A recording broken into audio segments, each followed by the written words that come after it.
আমার আশেপাশে এলাকার ভাই বাবারায় কিরে ভাই দুনিয়ার কাজকর্মগুলা বন্ধ হয়েছিল রে ভাই, মুনাজাত হইতেছে রে ভাই, আর কতকাল দুনিয়ার ব্যস্ততাতে সময় কাটাইবা? দুনিয়ার রং তামাশা একদিন বন্ধ হয়ে যাবে। আমার আল্লাহর দরবারে আমিন আমিন করে দুইটা হাত বাড়িয়ে দেও রে ভাই।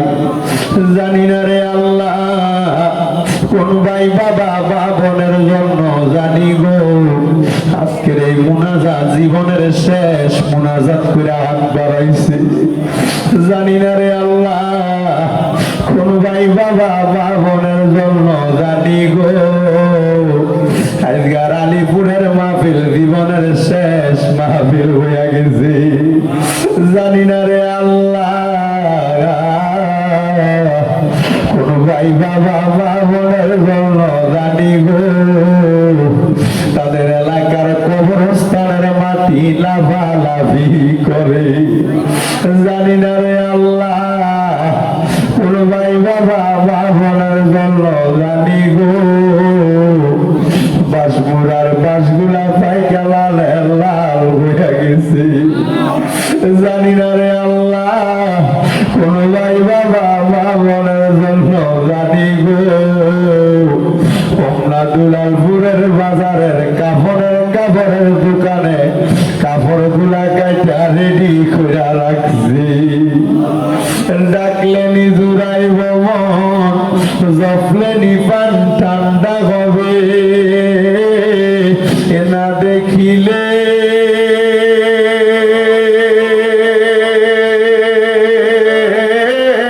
দুই নয়নে নয়নে রে আল্লাহ করো আল্লাহ জাগালয় তোমার মনে। তুমি তোমার বন্ধু আদম নবীর সঙ্গে কইছিলা কোথায় আল্লাহ আরাফাতে নিয়া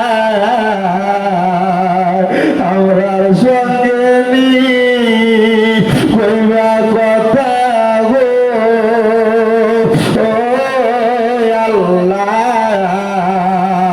আজরাইল পাঠাইয়া গো আল্লাহ করো আল্লাহ জাগালয় তোমার মনে।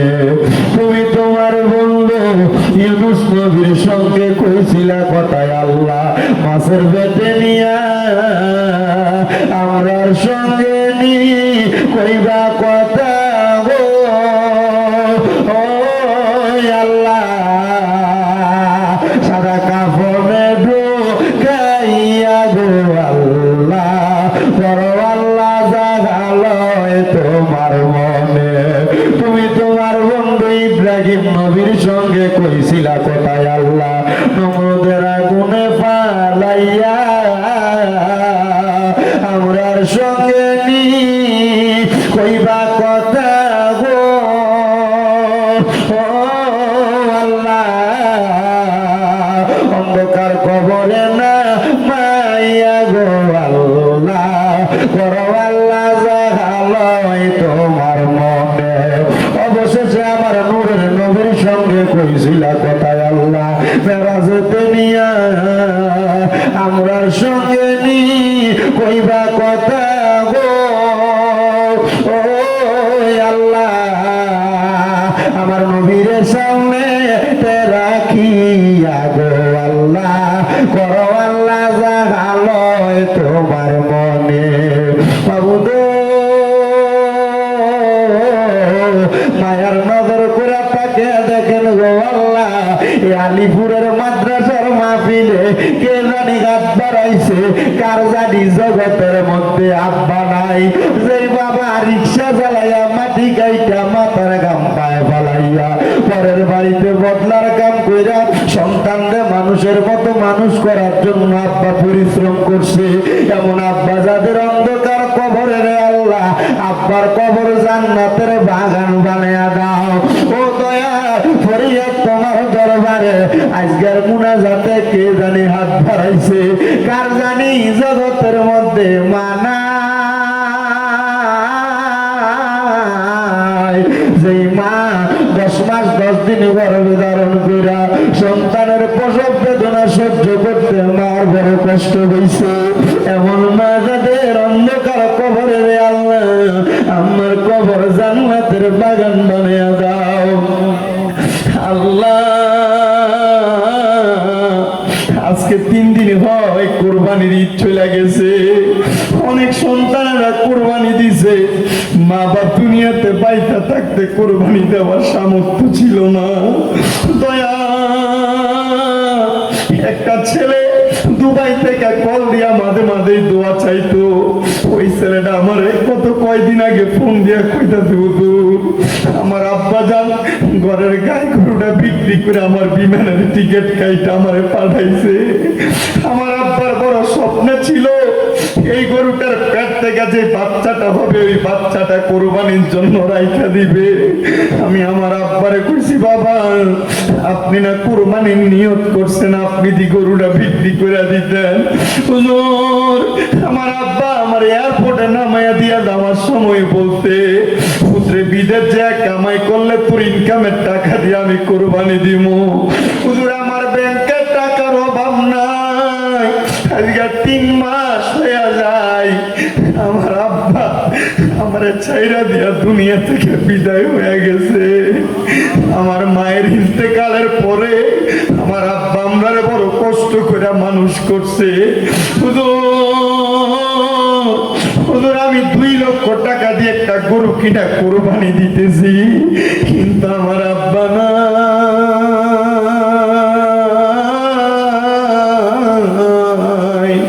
আল্লাহ, এখানে কত সন্তানেরা জানি এমন আব্বার ছাড়া এই কোরবানির ঈদটা কাটাইছে।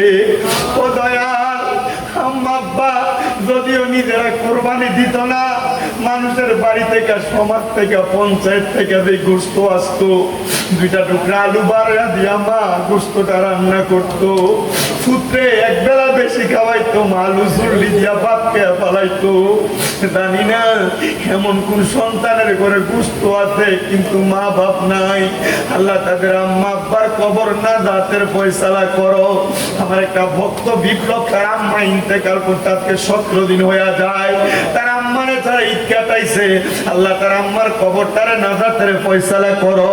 রাব্বুল আলামিন দেশ বিদেশ থেকে অনেকে দোয়া চায়, প্রত্যেকের খাস দোয়া কবুল ও মঞ্জুর করো। যাদের আম্মা আব্বা বেঁচে আছে হায়াতে তৈয়বা নসিব করো। এই আলিপুর কাদিরিয়া মাদ্রাসা এতিমখানাতে যারা যারা দান করে প্রত্যেকের দান কবুল করো। আমার একজন ভাই ভৈরবের আগানগর থেকে শফিক ভাই, ওনার আম্মা আব্বা সন্তানের জন্য দোয়া চায়, তার দোয়া তুমি কবুল ও মঞ্জুর করো। গাইবান্ধার গোবিন্দগঞ্জ থেকে একজন খালাম্মা দোয়া চাইছে, ওনার দোয়া কবুল করে নাও। আমার ভক্ত শামীম অসুস্থ, তার আম্মা অসুস্থ, দোয়া চাই তারা সেবা দান করো। বিশেষ করে আমার আম্মা যারা 1 মাস 2 দিনের মতো বিছানার মধ্যে পড়ে আছে অসুস্থ, আমরা আমাদের আম্মারে অসুস্থ অবস্থায় বিছানায় শোয়া ঈদ কাটাইছি। আল্লাহ, জানি না আমাদের কোন পাপের কারণে আপনি আমার আম্মারে অসুস্থ বানিয়ে রাখছেন। আপনার দরবারে তওবা করি, আপনি আমার আম্মা জানকে সেবা দান করে দেন। আল্লাহ, আপনি আমার আম্মা জানকে সেবা দান করে দেন। আল্লাহ, আপনি আমার আম্মা জানকে সেবা দান করে দেন। এখানে যে সন্তানদের মা বাপ বেঁচে আছে, আম্মা আব্বার খেদমত করার তৌফিক দান করে দেন।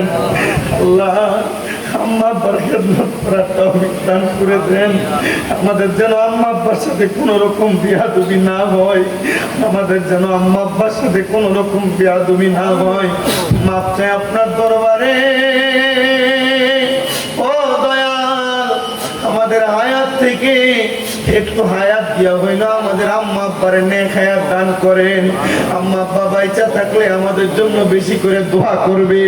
আল্লাহ, আমাদের প্রত্যেকের নেক মাকসুদ গুলো পূরণ করেন। যারা অভাবে আছে অভাব দূর করে দেন।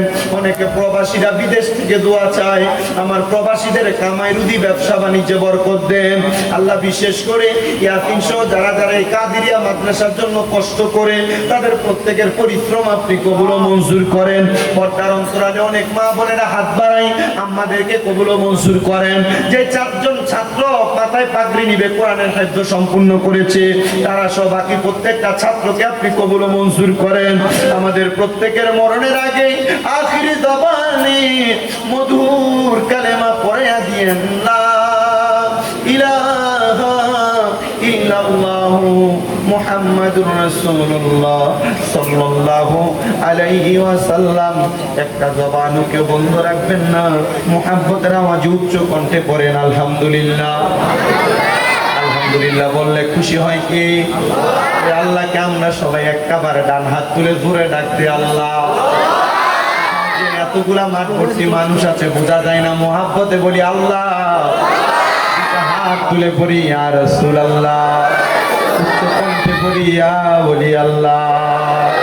আল্লাহ তাআলা আমাদের সবাইকে কবুল করেন, জোরে পড়েন